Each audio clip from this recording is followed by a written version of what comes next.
Good morning, everybody. I hope you all enjoyed your screen break day yesterday and managed to stay away from your screens for the whole day. I know that can be quite tricky while we're stuck at home, but it is very, very good for us to have that break away. So I hope you all managed to do that. And I hope you enjoyed choosing some of the activities off of the activity grid. I look forward to seeing what you all chose. Remember to send me photos on Twitter if you haven't already, because it'd be lovely to share with myself and the community what you got up to on your screen break day. So back to the activities that I've been setting you today. So these are your activities for Thursday, the 4th of February. So activity number 1 today is a literacy activity, but also something where you can get a little bit creative as well. So what I want you to do is I want you to create a puppet to tell a story with. So you can be as creative as you like with your puppet. I've posted some examples below here, so you can use these examples or you can create something completely different. It's up to you. So one of these is somebody's put some characters onto lolly sticks and coloured them in. Another child here or person has used leaves and decorated them to make some funny creatures as puppets. And the last one here is a sock puppet that somebody stuck a face on and put it on their hand. So you can use these examples, or like I say, you can create something completely different. You can even make more than one if you like. It depends what story you want to tell with them. So you might need more than one puppet. So I want to use your puppet to act out a story. It could be a made-up story, or it can be a story that you already know. Either one is fine. Yeah, I want you to perform a story or create a story to share with somebody else in your house and with me, if you like. So activity number 2 is a physical activity today, and this one is for developing hand-eye coordination, which is really, really important when we're learning to write and learning to use writing tools. So what I want you to do is use a basket, a bin or a bucket or something similar. Could even be a box if that's all you've got. If you have a small ball, then I want you to use that. If not, then you can make your own. So some ideas could be you could screw up pieces of paper into a ball and use those, or kitchen foil works really well because it's quite heavy. So screw up some kitchen foil into a ball. Then I want you to throw the ball and see if you can get it into the basket or bucket or whatever you're using.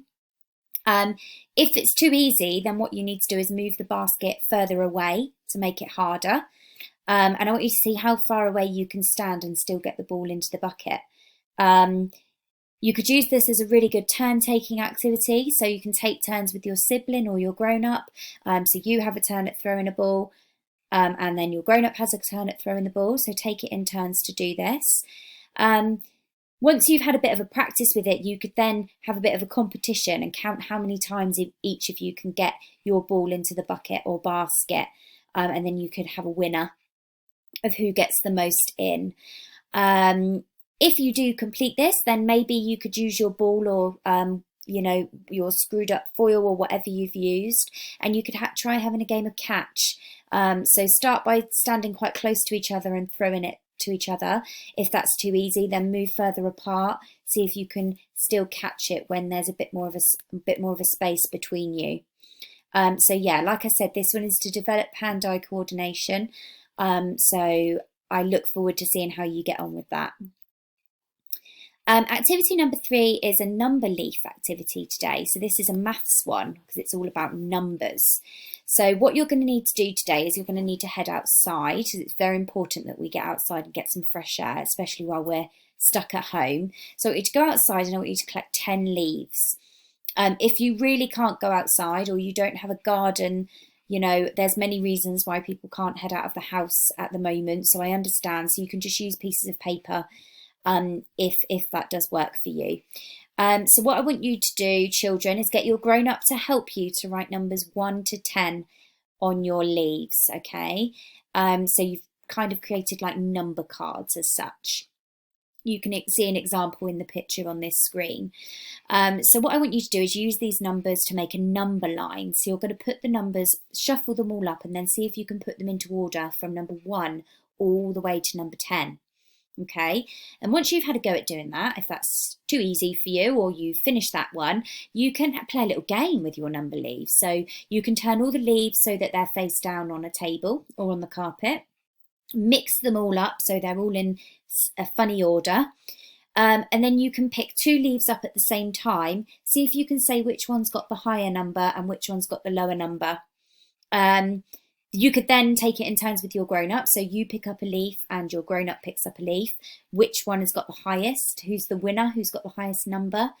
If you really, really want a challenge today, you can turn all the leaves upside down, pick one up, see if you can work out which number is one more and one less than the number on your leaf.